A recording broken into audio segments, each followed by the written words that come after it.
আসসালামু আলাইকুম দর্শক, আমন্ত্রণ এসকেটিভি অনলাইনের আন্তর্জাতিক সংবাদে। শুরুতেই জানব সংবাদ শিরোনাম, তারপরে জানব বিস্তারিত। অপারেশন এপিক ফিউরিতে নিহত খামেনির মেয়ে, জামাতা, নাতি। ইরানের সর্বোচ্চ নেতা আর নেই, 40 দিনের রাষ্ট্রীয় শোক ঘোষণা। জানব ইরানে কতদিন চলবে যুক্তরাষ্ট্র ও ইসরায়েলের হামলা, জানালেন ট্রাম্প। ইউরোপে অনৈক্য, ফ্রান্স, নরওয়ে, স্পেন, বেলজিয়াম ইরানে হামলার বিপক্ষে। সর্বশেষ জানব নিজের শেষ বক্তৃতায় যা বলেছিলেন খামেনি। ইরানের সর্বোচ্চ নেতা আয়াতুল্লাহ আলী খামেনির মেয়ে, জামাতা এবং নাতি মার্কিন ইসরায়েলি যৌথ হামলায় নিহত হয়েছেন। রোববার এক প্রতিবেদনে ফার্স নিউজ এজেন্সি এ তথ্য জানায়। ইরানের সর্বোচ্চ নেতা আয়াতুল্লাহ আলী খামেনির মেয়ে, জামাতা এবং নাতি মার্কিন ইসরায়েলি যৌথ হামলায় নিহত হয়েছেন। রোববার এক প্রতিবেদনে ফার্স নিউজ এজেন্সি এ তথ্য জানায়। সংবাদ সংস্থাটি জানায়, খামেনির পরিবারের ওই সদস্যদের মৃত্যু ঠিক কোথায় বা কিভাবে হয়েছে সেটি সম্পর্কে বিস্তারিত তথ্য প্রকাশ করা হয়নি। এদিকে ইরান ইন্টারন্যাশনাল দাবি করেছে ইরানের সর্বোচ্চ নেতা মারা গেছেন। এর পরের খবরে জানা যায়, যুক্তরাষ্ট্র ও ইসরায়েলের যৌথ অপারেশনে এপিক ফিউরি হামলার মাধ্যমে ইরানের সর্বোচ্চ নেতা আয়াতুল্লাহ আলী খামেনিকে হত্যা করা হয়েছে বলে জানিয়েছে ফার্স নিউজ এজেন্সি। রোববার স্থানীয় সময় সকালে ইরানের রাষ্ট্রীয় সংবাদ মাধ্যমে এ খবর প্রচার করা হয়। সর্বোচ্চ নেতার মৃত্যুতে ইরানে রোববার থেকে 40 দিনের রাষ্ট্রীয় শোক ঘোষণা করা হয়েছে বলে জানিয়েছে ইরান ইন্টারন্যাশনাল। দেশটির রাষ্ট্রীয় টিভি চ্যানেলগুলোতে উপস্থাপকদের পরে শোনানো বিবৃতিতে বলা হয়, ইরানের সর্বোচ্চ জাতীয় নিরাপত্তা পরিষদ জানিয়েছে, শনিবার স্থানীয় সময় ভোরে আয়াতুল্লাহ খামেনি তার কার্যালয়ে দায়িত্ব পালন করার সময়ই নিহত হন। এদিকে স্যাটেলাইট চিত্র বিশ্লেষণ করে বিবিসি নিউজ জানিয়েছে, তেহরানে অবস্থিত লিডারশিপ হাউস কমপ্লেক্সের কিছু অংশে বড় ধরনের ক্ষয়ক্ষতির প্রমাণ পেয়েছে। এই স্থানটি খামেনির কার্যালয়। এর আগে সামাজিক যোগাযোগ মাধ্যম ট্রুথ সোশ্যালে দেওয়া এক পোস্টে ট্রাম্প লিখেছেন, ইরানের সর্বোচ্চ নেতা আয়াতুল্লাহ আলী খামেনি ইতিহাসের অন্যতম নিকৃষ্ট একজন ব্যক্তি মারা গেছেন।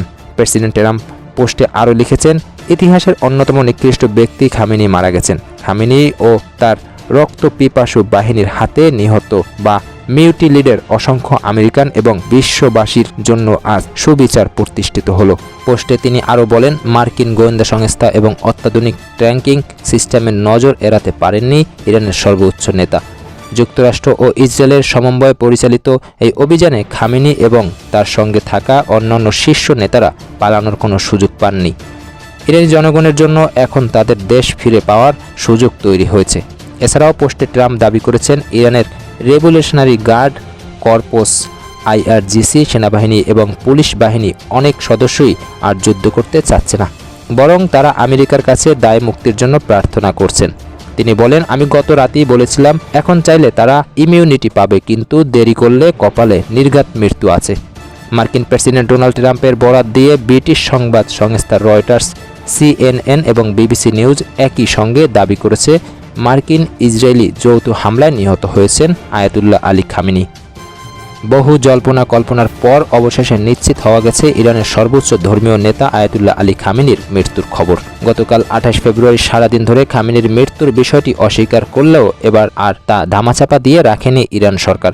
সর্বোচ্চ নেতার মৃত্যুতে 40 দিনের গণশোক এবং 7 দিনের সরকারি ছুটি ঘোষণা করা হয়েছে দেশটিতে।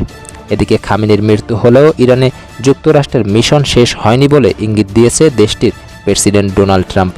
একই সঙ্গে ইরানে আরও কতদিন যুক্তরাষ্ট্র ও ইসরায়েল যৌথ হামলা চালাবে সে ব্যাপারেও একটি বার্তা দিয়েছেন তিনি। রোববার মধ্যরাতে নিজস্ব সামাজিক যোগাযোগ মাধ্যম ট্রুথ সোশ্যালে আয়াতুল্লাহ আলী খামেনির মৃত্যুর সংবাদ জানিয়ে এক পোস্টে এ বার্তা দেন ট্রাম্প। ওই পোস্টে তিনি লেখেন, ইতিহাসের সবচেয়ে নিষ্ঠুর ব্যক্তি খামেনি নিহত। ট্রাম্প তার পুরো পোস্টে লেখেন, ইতিহাসের অন্যতম এক নিষ্ঠুর ব্যক্তি খামেনি মারা গেছেন।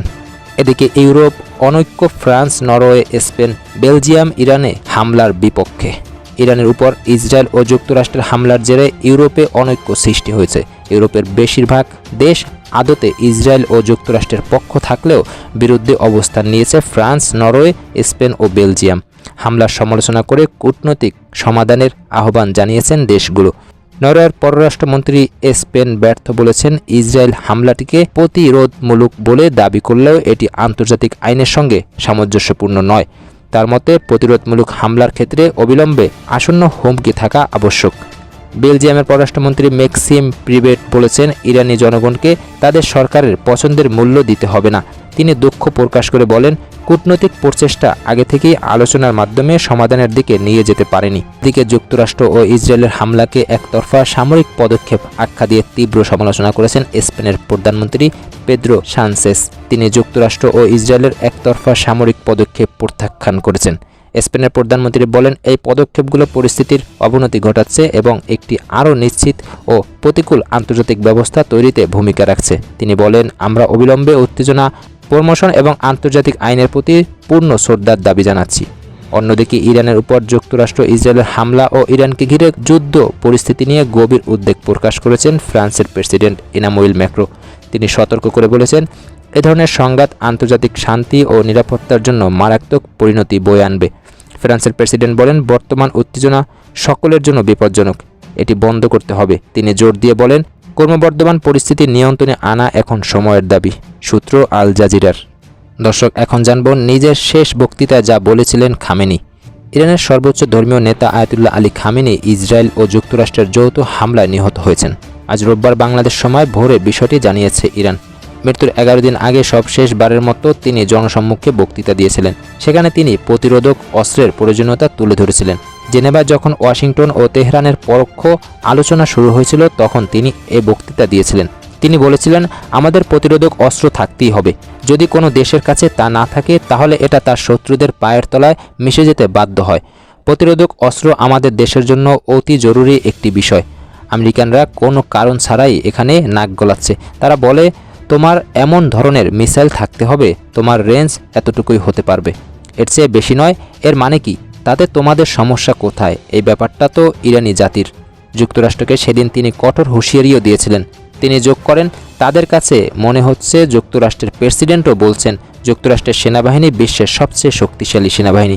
বিশ্বের সবচেয়ে শক্তিশালী সেনাবাহিনীও কখনো কখনো শক্তিশালী থাপ্পড় খেতে পারে, এতটাই শক্তিশালী যে এরপর আর তারা উঠে দাঁড়াতে পারে না।